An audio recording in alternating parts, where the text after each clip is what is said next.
Find the amount that results from the given investment. So you're trying to find A. And I use this formula that I've written because it says compounded quarterly, and this is the compounded problem.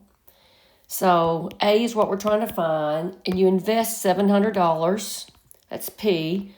1 plus interest rate is 6%. That would be 0.06 divided by however many times interest is calculated per year, and it says quarterly, so that would be 4 to the 4 times however many years, 3. So this is 700. 1 plus 0.06 divided by 4 raised to the 12th. So I'm using a TI-84. What I'll do first is 0.06 divided by 4. That's this piece. And that actually gives you 0.015. And I'm going to add 1 to it, plus 1. And I'm going to raise it to the 12th. And then I'm going to multiply by 700. And how many decimals am I right? I'm going to 2 decimals.